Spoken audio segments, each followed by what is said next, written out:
إن الذين كذبوا بآياتنا واستكبروا عنها لا تفتح لهم أبواب السماء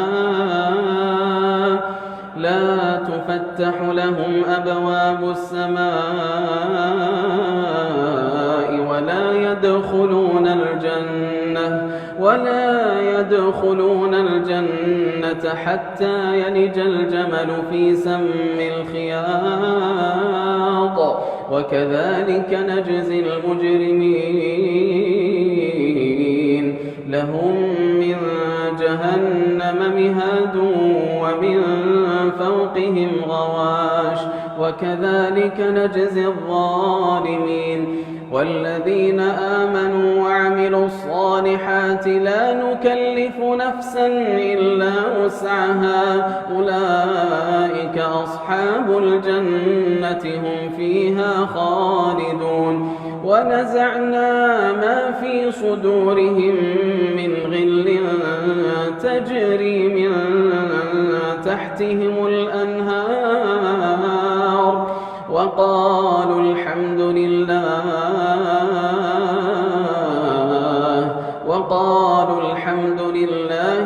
الذي هدانا لهذا وما كنا لنهتدي لولا أن هدانا الله لقد جاءت رسل ربنا بالحق ونودوا أن تلكم الجنة أورثتموها بما كنتم تعملون ونادى أصحاب الجنة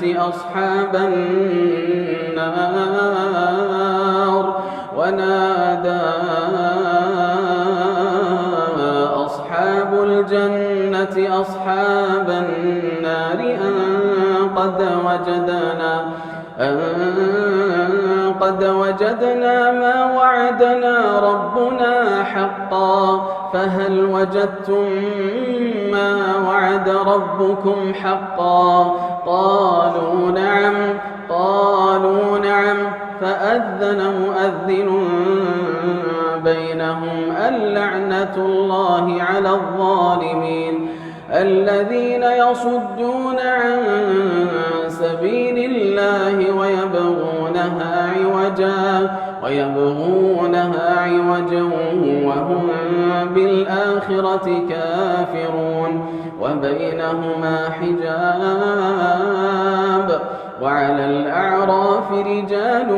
يعرفون كلا بسيماهم ونادوا أصحاب الجنة أن سلام عليكم لم يدخلوها وهم يطمعون وإذا صرفت أبصارهم تلقاء أصحاب النار قالوا ربنا لا تجعلنا مع القوم الظالمين